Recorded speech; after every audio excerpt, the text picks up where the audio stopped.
how are ya? Welcome back to my channel for a chatty Q&A video. I just kind of noticed that there's quite a few new people that have messaged me saying, hey, just found you this week, this month, whatever. And because of that, I was like, maybe it would be a good idea to do a little Q&A, catch up people that have been around for a while on the new things, and then also answer a couple more general questions for people that are new here. So I asked over on my Instagram and on the Facebook page for questions. This is what I did. I pulled 25 of like the kind of deeper questions, and then I pulled like 10 or 12 rapid fire questions at the end. So if you're new here and you haven't seen my Q&As, something that I challenge myself to do with my Q&As is like not filter my answers, not think through what I'm gonna say. I just try to be as candid and honest as possible.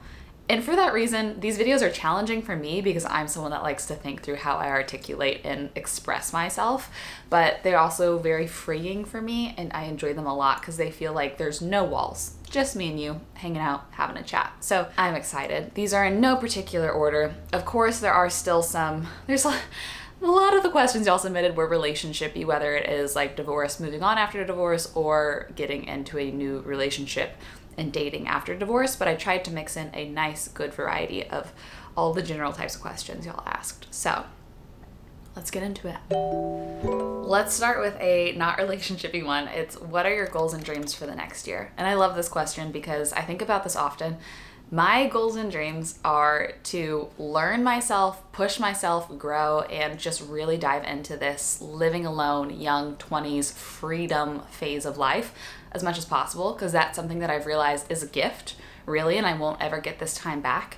So what that looks like for me is travel as much as possible and dive into more hobbies and just spend time with people, family, friends. I just want to invest into living. I used to have very analytical goals of I want to make this much money and save this much and do these things in my business. And now it's like, I want to see the world and spend time with people and try new things. Those are my big goals because I'm not going to get this phase of life back. This is we're gonna get into a big one. How do you feel about dating long distance since your marriage ended due to broken trust? Great question. I used to say I would never date long distance because my love language is touch. I'm a very touchy-feely person. And the person I'm dating used to say that they wouldn't date long distance either just because it's like logistically very difficult. But we both said it's been kind of exactly what we need. Almost like God was like, here's a way to learn how to date without it becoming your whole world, which I very much appreciate because I didn't want to cheat this phase of life. So I'm actually really thankful that I'm able to explore myself dating while also the majority of the time learn how to continue to live life solo here. And in terms of the broken trust thing, the person I'm dating has already just showed me in ways he didn't intend to how trustworthy he is.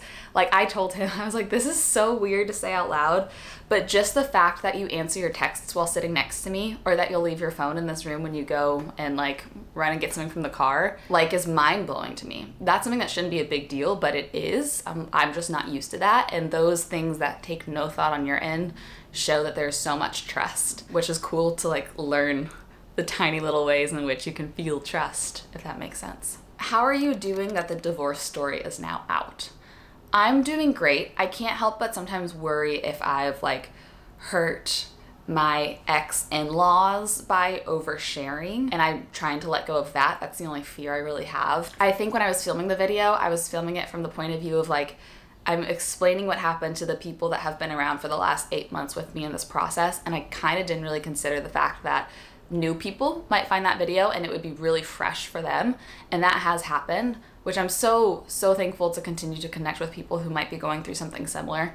That's my main goal here, but it's been interesting that now for them it's fresh, like they're just now learning me as that girl who went through this, and for me it feels like the last step of the process, if that makes sense. And I'm like kind of ready to start easing people into like dating after divorce and like talking about those types of things, but for a lot of people they just found me the last couple weeks, and I want to be respectful of that. So that's been an interesting dynamic that I didn't expect to happen from the video. I feel like it was a huge weight off my chest to finally get that done, and I do feel like for me emotionally it's closed that chapter, even if logistically it hasn't closed that chapter as much as I expected it to, if that makes sense. This is a good question. Money question. How do you budget when your income can fluctuate so much month to month?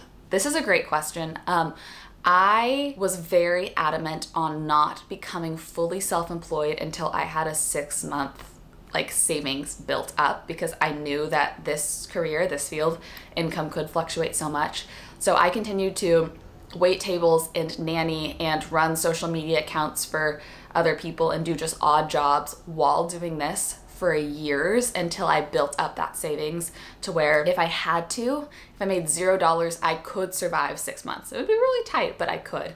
And so I figured out what that number was and did not quit my other jobs until I hit that number in a separate savings account. I've actually haven't had to tap into that, thank goodness, knock on wood, yet, but that gives me peace to where I can continue to allot myself a certain amount of spending each month. And if one month is a slow income month, I can tap into that and then refill it the next month if it's a higher than average month, if that makes sense. So that's how I approached working full-time as someone that you don't know how much you're gonna make month to month. Another dating question. Have your parents met the new guy in your life? Do they approve? Yes, we actually spent a full day with them at their house and they love him.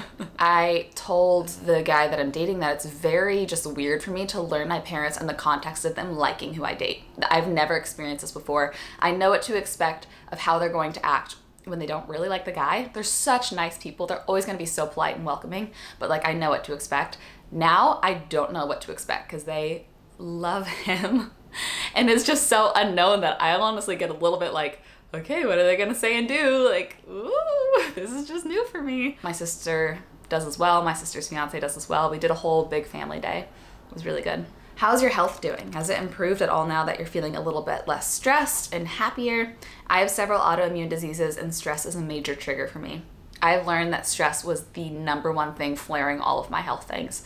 If you're new here, I have lupus, I have celiac disease, and then my family has EDS, Ehlers-Danlos syndrome, which isn't as much of a concern for me. My joints just dislocate. It's not a big deal compared to lupus. I was just so sick the last couple of years, and I do think it was like the marital stress and the environment that I was in, and I've been immensely better now, both cutting off a lot of work. I've hired out more of a team so less falls on my plate. Getting out of that relationship, being closer to friends and family and support have all been huge for my health. The only times I have flares is celiac disease if I eat something that makes me sick. And I have noticed that being in the sun actually affects the systemic symptoms of my lupus. So I have to be careful with sun exposure. And I have to be consistent with my meds. I've had a couple times where I accidentally miss a day of meds and I do feel myself starting to get sick. So as long as I'm good on those things, my health has been a lot better and I'm so thankful. Biggest lesson you've learned since living on your own and what you're looking most forward to over the next year? I don't know if this is a lesson, but the biggest change I've seen in myself is just like confidence. Like I feel super capable of doing things. Taking those solo trips was huge. And this is such like a silly little example of this, but even taking those solo trips, I wanted to document it for the vlog. And so it was kind of the first time I was like setting up my camera in public and just like walking around talking to my camera, which is something that used to like make me cringe so hard because I would see myself from other people's perspective and be like, who does that girl think she is? What is she doing? You know, just like feeling confident and capable. And I'm excited to lean into that as much as I can. If you had never started YouTube prior to now, do you think your current self would choose to start one? Why or why not? Yeah, I kind of fell into YouTube because of the acting world. It's a long story. I think I've probably filmed this story once upon a time on my channel, but I had a show on Tastemade, and Tastemade were the people that told me that I should start putting out lifestyle content because we were gonna do a home decor show. And then that ended up being cut due to budget, but I really enjoyed it, so I just kept it up. So I hope I would have found it on my own. If you would have been like, hey, you could stick with this for a few years and it could become a job, I would be like, yes, I am in, because I love the creativity and the business side of it. And then I'm a person that just, I like being on camera, I like talking. And it really feels like one of the few careers that combines the business, the creativity, the talking on a camera. I love it. I love it, I love it. I hope I get to do it for a long time. This is an interesting question that I get surprisingly often, and it says, when you say you have meetings, what types of meetings are they? And I know that probably is weird because people are like, you literally film videos alone, what could your meetings be? But this week, for example, Monday I had a meeting with my management just to talk through like the schedule for the next month. Today I have a meeting with my CPA/lawyer to figure out a few different legal filings and quarterly taxes. Later this week, I have a meeting with my financial advisor to talk through payroll things that I need to figure out. And then Friday, I have a meeting with a couple girls that work at an ad agency that help bring me in some of my campaigns, just like a chit chat, coffee, virtual hang. I like to try to become friends with a lot of people that manage a lot of my campaigns. It just makes it more enjoyable for all of us. Those are the 4 meetings I have this week. They can fluctuate, but I love to have virtual face-to-face contact with people. Working alone makes it feel a lot less lonely. So those are the types of things. Would you move back to California?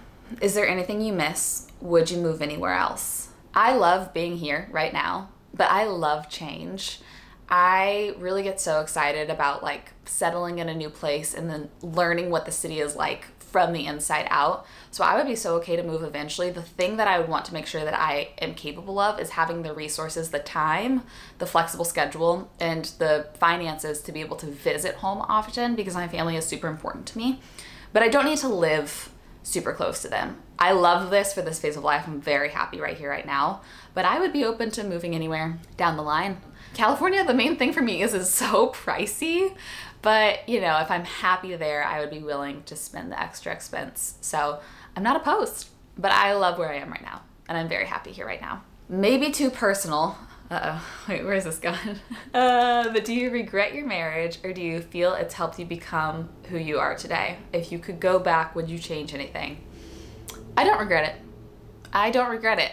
It sucked, it was hard, but I think that I am such a more aware person and more confident person now than if I hadn't had gone through that. I like myself better now. Having had gone through a challenge, a difficult challenge, I learned a lot, and I learned how to be a bit more resilient. I wouldn't wish it upon anyone, and it was a lot of stress and heartbreak, but I'm not regretful of it at all. I'm thankful for the experiences, for sure. How do you feel your perception of the future has changed when you were married versus now? Do you feel more hopeful now?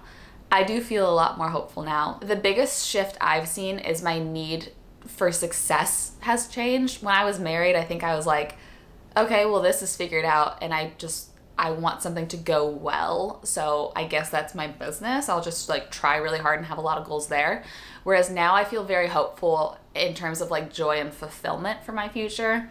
I'm like, I could do so much. I could spend so much time with the people I love, and like that type of hopefulness feels so much deeper to me than the type of almost formulated, simulated hopefulness that I created when in like a not super healthy emotional environment. This is fun. How do you disclose to new people that you meet / potential new boyfriend what you do for a career? I used to really beat around the bush. I don't know why. It just like, it feels kind of cringy to be like, I do YouTube. I don't know why, but I used to really beat around the bush. I would tell people like, oh yeah, I work in marketing, advertising, and if they asked more, I would tell them. And then I kind of like leveled up and I would say, oh, I work in content creation, because sometimes they think like for a company, you know, like I do their content creation for their socials or whatever. But nowadays, honestly, just within the last few months, I've finally challenged myself to say, I do YouTube. And then people are like, oh, and it's not as big of a deal as if you like beat around the bush and they make them play 20 questions or whatever. I haven't had to disclose what I do for work in a like new potential dating scenario yet. I don't know. I probably would like hold off on the first date telling people, because I would just want to like get to know them for them and me for me. The person I'm dating now was already kind of familiar with me, and I was already kind of familiar with him, and so it was organic. I didn't ever have to be like, so here's what I do for work, which was nice. It was nice to just skip over that. Also skip over the divorce thing, because he already knew, which was really nice as well. This is the most recurring question, and I feel like I kind of answered it a while ago, but over and over people have asked, how has divorce affected your feelings on intimacy before a second marriage?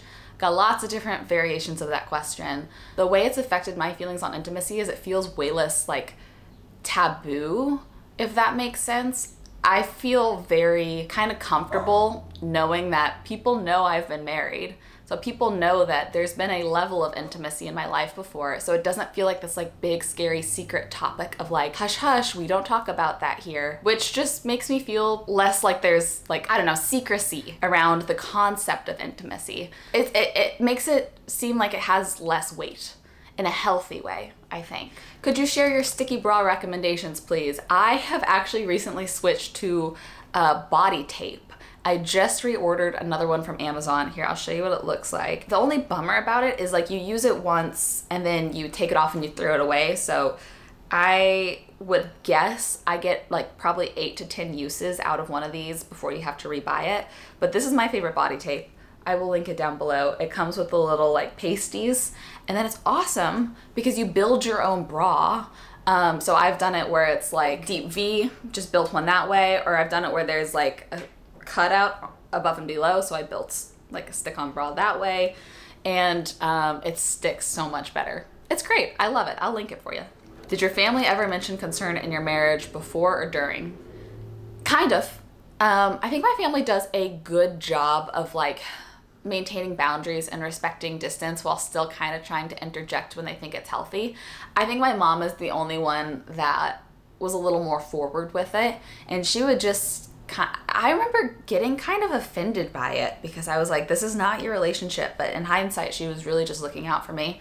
She would say things like, does he ever do anything for you? Does he ever, like questions like that? Because I think that she was aware that I was the one like putting in the effort and making the effort. So she expressed subtle concern in that way of mostly like initiating questions. And honestly, it made me mad at the time. And now I'm thankful for it. And it wasn't until close to the end where I was like, these are the things that are going wrong. And she was like, this is not healthy. Like, this is not good, you know? And that gave me a lot of peace and comfort to be like, okay, I need to do something about this. You know, I need to take this seriously because she's straight up saying this is not a good situation to be in. Yeah. Do you still make money off AdSense on YouTube? Yeah. So if you're unfamiliar with the way that like YouTube works in terms of payment, for me at least, I would say there's 3 main revenue streams, and that would be AdSense. So you know how YouTube interrupts my video with ads that are not mine? We make, I think, 40% of what companies pay YouTube to play those ads. I have my videos on automatic, so I don't choose where those ads go. YouTube does, just based off the season and like how many ad requests they get from brands, if that makes sense. So that's one stream. Second stream is sponsorships, brand deals. So that's where I'm in a video saying, I love this product and I think that you would love this product for this reason. And third is affiliate links. So that would be like me saying like, I'm wearing this top today and I'm just gonna link it down below. It's not sponsored, but I would make, you know, 5% of commission based off of the sale. So those are the 3 main ways that YouTubers make money. And it's so sweet how many people ask like, hey, how can I support a content creator that I love? Because they're giving me entertainment for free. And whenever someone asks that, I'm like, you are so kind to even think about that. Wow, thank you. The biggest things are like not skipping the ads in videos, or if there's a sponsorship that a YouTuber told you about and you decide later to get it, like finding that video and using that link is how brands will want to work with the creator again or not. Or if they link something on their Instagram stories or whatever and you decide you want to buy it, buying it through their link instead of like Googling it is the other way. But the easiest, best free way is just not skipping ads, which is awesome. I do that for all the content creators I love to watch too, because I know it makes a big difference in their income as well. If you could go anywhere for a month, where would you go? Norway's my favorite place that I've ever been to, and I would love to just spend a month in the countryside of Norway. I would love that, actually. How do you stay organized? Are you a planner? I am such a planner. I have multiple Asana calendars. I have like all of my filming planned out for like the next 6 weeks on Asana, and I have another one for like which content is going live when. I have my personal calendar on my phone for like events. I have my reminder app that reminds me everything.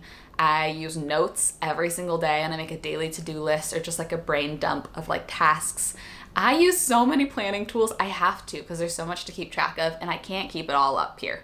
I cannot rely on my own brain. I have to like put it somewhere that I can reference.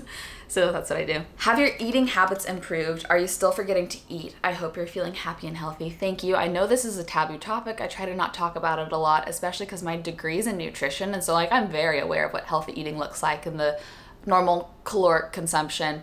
I've been better about remembering to eat. I think it's hard to cook for one person. So I have really been trying to lean into things like Daily Harvest and the Tovala meals and even Every Plate and things like that, to where it doesn't take a lot of thinking.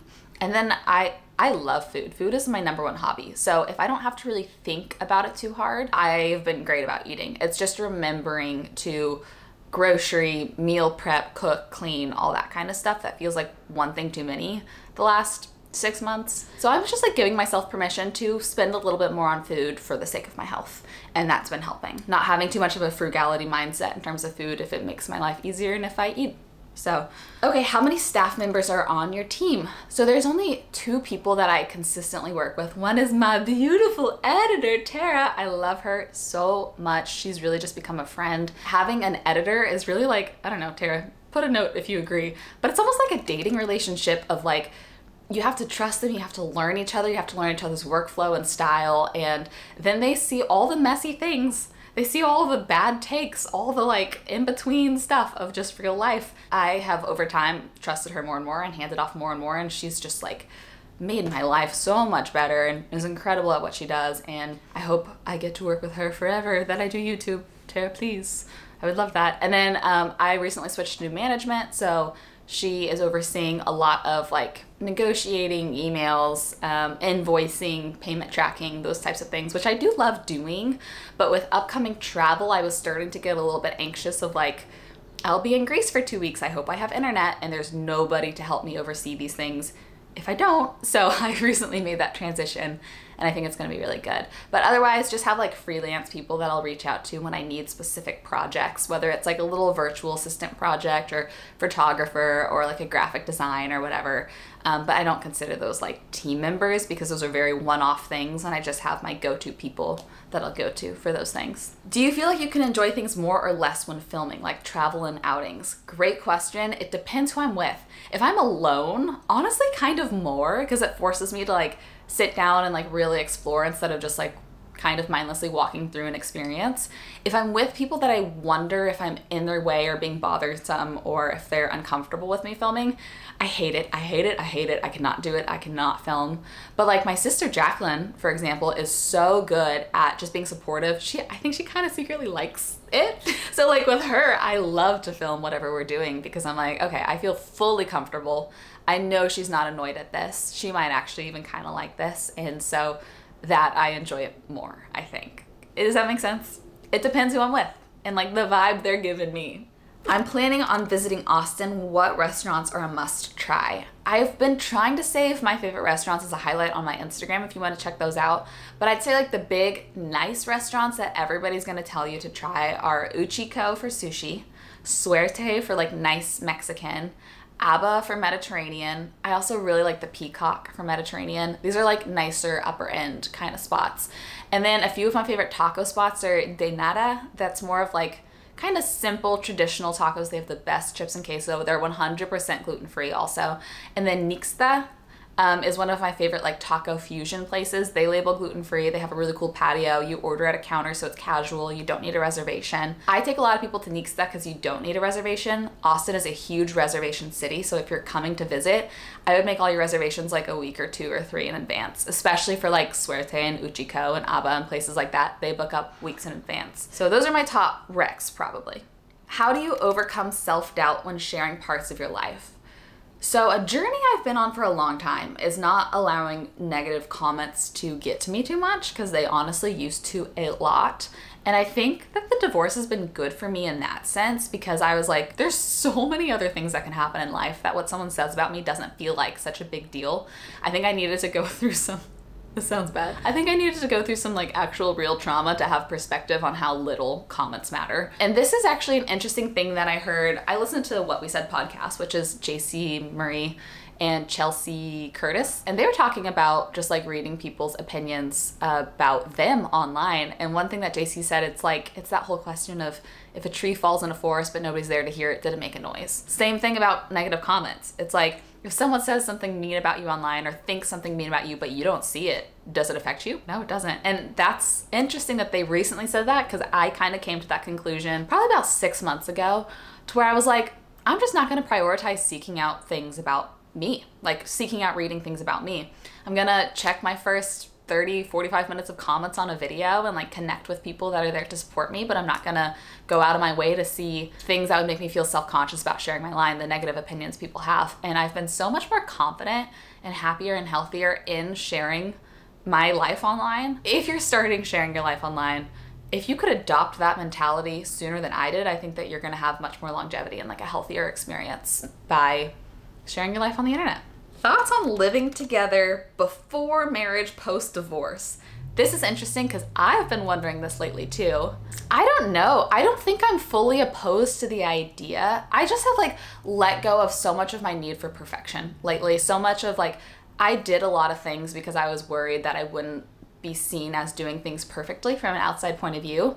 And I think some people would be like, ooh, you shouldn't live together before marriage. But like, I'm more open to the idea now than I was previously, just because I wouldn't be doing it for other people. There are some things that I think is really sweet to wait to live together until marriage. I do kind of feel like living together before marriage to me would feel like opening all of my Christmas presents before Christmas. I don't know if I would actually want to, but I'm also not opposed to it, just depending on like logistics and the person and where I am in life. And it's been nice to break down a lot of, I guess, rules that I've put on myself for the sole purpose of making other people happy. It's nice to just be like, yeah, I'm open to it. Probably won't, but I'm open to it. Rapid fire. Are you ready for this? I'm gonna see how quickly I can get through these. Ready, set, go. What's your Enneagram type? 3 wing 2, strong 3. Recently retook the test too, and my 7 is like almost as strong as my 3, which is interesting. How big was your channel when you started getting paid for brand deals? I would say around 20,000 subscribers, but they care more about your average views than your subscribers. So at that point, I was probably averaging like 8,000 views video. Will you be taking a date to your sister's wedding? I will not. I would, but the person who I would like to take will be working in New York that night.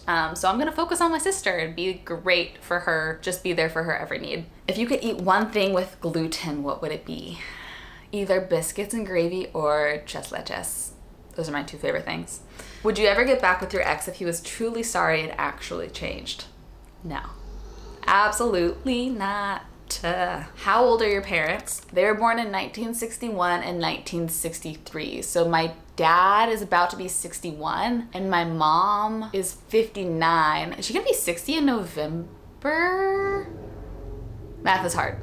61 and 63 are their birth years. What breed is your dog and how old is he? He's 5 years old. I rescued him when he was 3 years old. I need to do a little DNA doggy test, but I think he's a poodle terrier mix. Maybe some Maltese. His tail kind of looks Maltese to me. But he was rescued, so we don't really know. And the first 6 months were hard, but he gets more and more calm and loving every day, which is sweet. Do you have any upcoming trips planned? Yes. In July, I'm going to Hawaii. In August, I'm going to Greece. I have a little solo trip that I think I might book for the end of July to Maryland. And I'm thinking about maybe a solo trip to Paris in the fall. Wouldn't that be so fun? I really want to do it. I might do it. We'll see. We'll see. We'll see. Favorite thing about yourself? That's a hard question. Why'd I put this in the rapid fire section? Why didn't I think through this previously? I think that I always try to be nice. I think that is my favorite thing about myself. Like, even when things are really going wrong for me, I still try really hard to be intentional about being nice to everybody around me. It's probably my favorite thing about myself. Surface curiosity. When filming at locations like coffee shops, do you ask permission first and inform them what you are doing, etc.? No. Ask forgiveness, not permission. Usually if I'm in public too, I will film on my camera somewhere very quiet, and then if I'm somewhere very public, I'll just film on my phone, because it's 2022 and everyone's taking pictures on their phone. No one thinks anything of it. This is not a great one to end on. Do you and your ex still talk even if it's just about Max? Nope. That was a boundary I implemented, was as soon as I am trying to date someone new, I don't want you in my life at all, out of respect for the new person. So the last time we talked is when I told him that the divorce was final, and that was back in early April, and we have not even texted. I've sent a Venmo request since then. Does that count?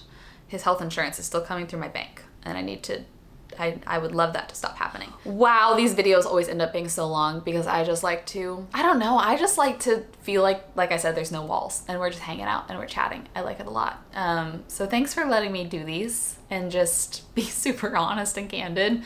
It's a gift to be able to be accepted in the way that you do accept me. You make life a lot better. You really do. You make it really fun. So I'm thankful. Hopefully we'll do another one of these soon. Until then, I hope you have the best rest of your day, and I'll see you in another video very soon. Bye. So give me a sign. Give me a sign. Oh, give me a sign. Baby, give me a sign. Just give me one more talking to you. And here we go again, staying up all night to see if you've been texting me. Where do we go from here?